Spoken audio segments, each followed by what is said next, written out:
The reading this morning is from Isaiah 43, verses 15 through 21. I am the Lord, your Holy One, the Creator of Israel, your King. Thus says the Lord, who makes a way in the sea, a path in the mighty waters, who brings our chariot and horse, army and warrior. They lie down, they cannot rise. They are extinguished, quenched like a wick. Do not remember the former things or consider the things of old. I am about to do a new thing. Now it springs forth. Do you not perceive it? I will make a way in the wilderness and rivers in the desert. The wild animals will honor me, the jackals and the ostriches, for I give water in the wilderness, rivers in the desert, to give drink to my chosen people, the people whom I formed for myself, so that they might declare my praise. And then from John 12, verses 1 through 8. 6 days before the Passover, Jesus came to Bethany, the home of Lazarus, whom he had raised from the dead. There they gave a dinner for him. Martha served, and Lazarus was one of those at the table with him. Mary took a pound of costly perfume made of pure nard, anointed Jesus' feet, and wiped them with her hair. The house was filled with the fragrance of the perfume. But Judas Iscariot, one of his disciples, the one who was to betray him, said, "Why was this perfume not sold for 300 denarii and the money given to the poor?" He said this not because he cared about the poor, but because he was a thief. He kept the common purse and used to steal what was into it. Jesus said, "Leave her alone. She bought it so that she might keep it for the day of my burial. You always have the poor with you, but you do not always have me." So ends the reading of his word.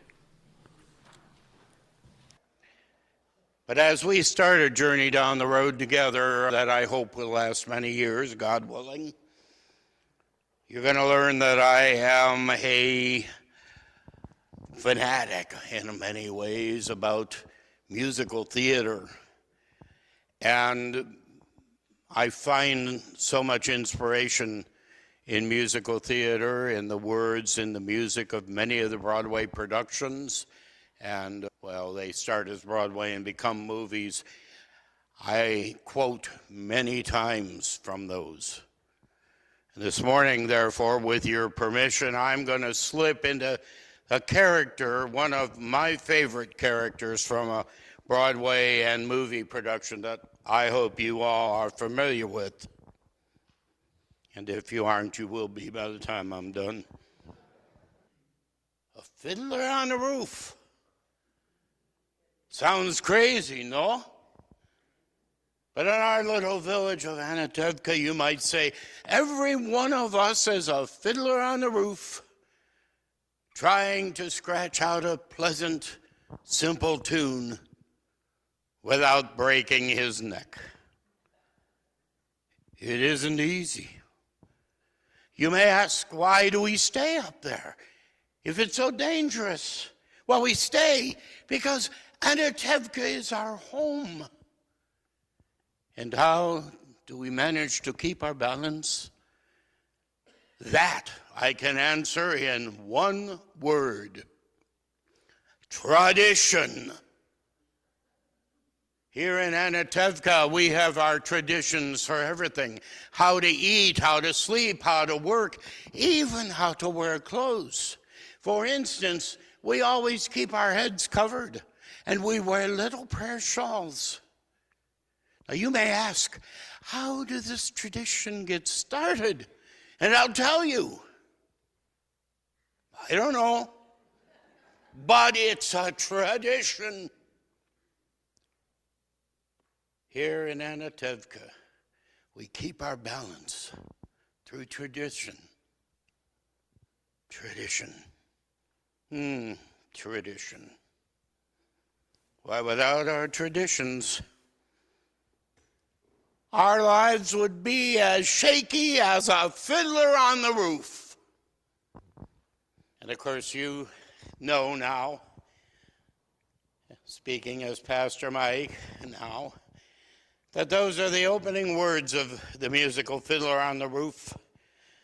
And they're spoken by Tevye the milkman of Anatevka, a plain, simple man who relies on tradition for everything.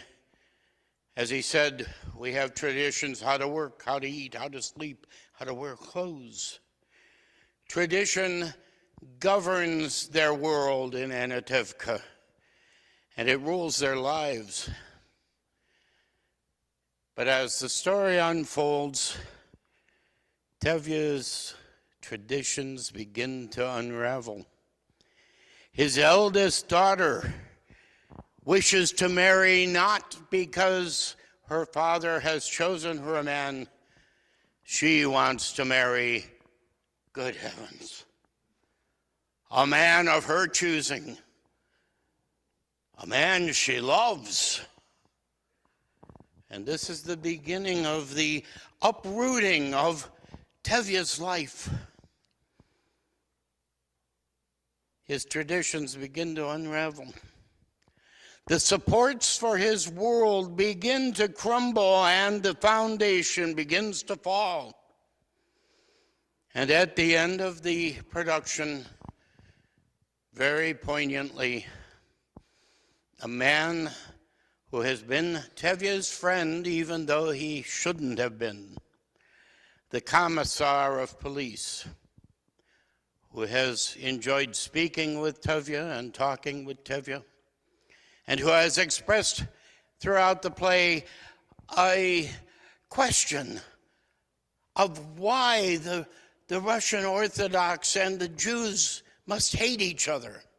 He questions openly, why does there be this hatred between us? Yet in the end, he enforces an edict from the Tsar to force all of the people of Anatevka out of the village and onto the roads to wherever. He does it not really knowing why he's doing it. But God help us, it's a tradition of hatred. Something a little bit different. The Lord speaks through Isaiah and says that he sees a generation of the Hebrew people so bound in their concerns of the past that they cannot move forward.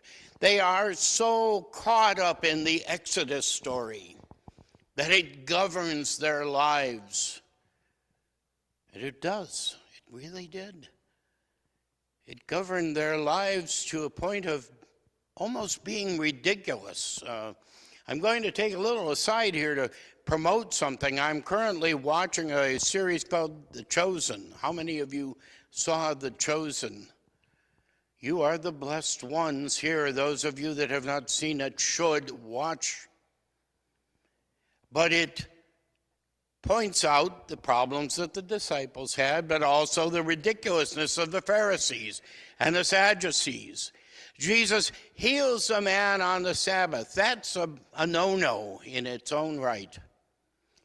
But worse than that, he commands him to take up his bed and walk. Work on the Sabbath? Take up your bed? Oh, that's work. You're not allowed to work on the Sabbath. You're not allowed to pull a chair up to the table to eat. Some groups in Israel were so extreme that they would fast on the day before Sabbath so as not to be required, and this is a little gross, but not to be required to move their bowels on Saturday. I never understood that in my younger days. Now I understand how it can be considered work. But that's neither here nor there. The people that Isaiah is speaking to are bound up, as the people 500 or so years later will be bound up in this notion of law, which has become tradition, which they do not understand. They have not got the slightest reason or understanding of God's reasoning in Leviticus for calling for this or that or the other thing. They don't understand that the rules of kosher that are held so dear are actually health rules given to a people living in a desert where there is no preservation of meat. There is no safety in drinking milk beyond a certain point, and therefore the law says you must not do this or that. And Isaiah, speaking for the Lord, tells the people, do not think about the past. And he utters words on behalf of the Lord again, behold, I am making a new thing. Does it sound familiar to you? Because it's not the last time we will hear those words from God. At the very end of Revelation, at the very end of our sacred writings, God tells the people, behold, I am making everything new. And Isaiah is telling the people, God has spoken, that we have to give up the past and move on into the forward. Now, incidentally, for those of you who are wondering, and by the way, this is a dangerous sermon to preach for somebody that's only been here for 2 weeks. Probably some of you are sitting there saying, look, the contract has still got the wet ink, and he's already going to make changes in the church. Incidentally, do you know how many church people it takes to change a light bulb? Change? Change? I'm not speaking about that at all, though. Jesus would not have agreed with what Isaiah was telling the people. Not in his time. Because Jesus needed a structure to work through. And that structure was the Hebrew faith. And he came to us. And he preached, but he preached initially through the context of the traditions of the Hebrew faith. Jesus went to synagogue. Jesus was a Jew. We forget that. Jesus looked upon the traditions that he had been raised with. He celebrated the very things that the Jews celebrate, many times knowing that the people around him hadn't the slightest reason why they were having a holiday. But Jesus worked in that context. He didn't throw out everything. He didn't turn his back totally on the past. He didn't forget about what had gone on before, but rather he built on it to go forward. And that's what churches need to do. Churches need to look at the traditions of their past, and they need to define, are these good traditions? Are these things that have meaning to us? Are these things that enhance our worship? Are these things that need to be retained? Or are they some of the more difficult traditions? I'm going to make a confession now, not to you, but to Deshaun. You see, I grew up in the city of Parma. And in the 50s and 60s, there was not a city in northern Ohio more segregated and more hateful than Parma, Ohio. I hear a titter of laughter, but it's not funny, because I grew up hating. Deshaun could not have played in my home church that I grew up in, the church that I loved. Deshaun could not perhaps have even come through the door of that church, because we had been taught to hate. Why? It's a tradition. We didn't know. I didn't know. I was ignorant. And I've learned. Thank God I've learned. It would be hard if I had not learned, for I would not be able to embrace my oldest grandson, who is biracial. I have learned that there are some traditions that are not good, traditions of hatred, traditions that tend to divide rather than unify, traditions that we have learned from our parents, traditions that we often don't even understand why we do them. And therefore we don't stop to look at how hateful and how hurtful they can be. My grandmother and her sister did not speak for over 20 years. There was a side of our family that we never associated with. I had cousins that I never knew. They were only united by the tragedy of a death that occurred when someone much too young to die did die. And for the first time, those two sisters came together and they embraced. And in the aftermath, the tragedy of this was that no one in the family had the slightest idea what had started the fight in the first place. All I knew was that we didn't associate with the Lewises because it was a tradition.